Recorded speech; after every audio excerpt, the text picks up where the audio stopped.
ئەحمەد سوورداشی پیاوی خەبات و خزمەت. من ئەحمەد محەممەد ئەمین ناسراوم بە ئەحمەد سووداشی کاندیدی ژمارە حەوتم لەسەر لیستی پارتی دیموکراتی کوردستان 275. لەناو دڵی شاری سلێمانی و لە بنەماڵەیەکی تێکۆشەردا ئەحمەد محەممەد ئەمین ناسراو بە ئەحمەد سوورداشی هاتە دنیا و ژیانی خۆی بۆ خزمەتکردنی گەلەکەی تەرخان کرد. ئەحمەد سوورداشی هەر لە گەنجیەوە بە بڕوانامەی بەکەلاریۆس لە دارایی و بانک دیپلۆم لە ژمێریاریەوە چەکی خەباتی دژی ستەم هەڵگرت و بووە پێشمەرگەیەکی دلێر. زیرەکی و لێهاتوویەکەی وای لێکرد لە تەمەنێکی کەمدا ببێتە مامۆستای شۆڕش و چەندین بەرپرسیارەتی لە ریزەکانی پێشمەرگەدا وەربگرێت. پێش چوونە شاخیش بە نهێنی کاری ڕێخستنەکانی لە دژی ڕژێمی بەعز دەکرد و وەکو ئەڵقەیەکی پەیوەندیەکانی پارتی دیموکراتی کوردستان کاری دەکرد. بەهۆی ئەم کارانەشی چەندین جار ئاوارەی شارەکانی هەولێر و هەڵەبجە بووە، بەڵام هەرگیز کۆڵی نەداوە و لە خەباتکردن بەردەوام بووە. دوای ڕوخانی ڕژێمی بەعز بەهۆی دەستپاکی و لێهاتوویەکەی ئەحمەد سوورداشی لە گەنجینەی دووی سلێمانی دەست بەکار بوو.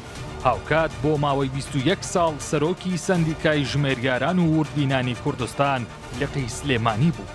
لەو ماوەیە زیاتر لە 22 خولی بەهێزکردنی بۆ ئەندامانی سەندیکا کردووەتەوە بە جۆرێک لە ماوەی 7 بۆ 15 ڕۆژی خولەکان ڕاهێنانی چڕیان پێکراوە تاوەکو کادری بەهێزی ژمێریاری دروست بکەن.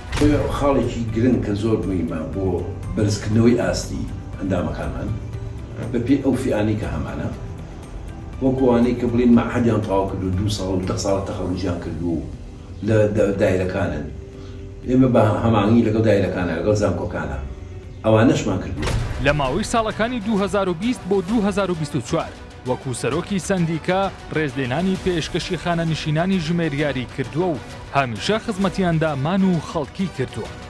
مامۆستا ئەحمەد خاوەنی ئەزموونێکی بێوێنەیە لە بواری دارایی و شارەزایی تەواوی لە یاسای دارایی عێراقدا هەیە. خاڵە لاواز و بەهێزەکانی ئەو یاسایانە باش دەزانێت، بۆیە ئامانجی سەرەکیەوەیە کار لەسەر ئەو کێشانە بکات کە گرفت بۆ موچەی موچەخۆرانی هەرێم دروست دەکات. ئێستا ئەحمەد سوورداشی وەکو بەربژێری ژمارە 7 لەسەر لیستی 275 پارتی دیموکراتی کوردستان لە بازنەی سلێمانی دیاری کراوە.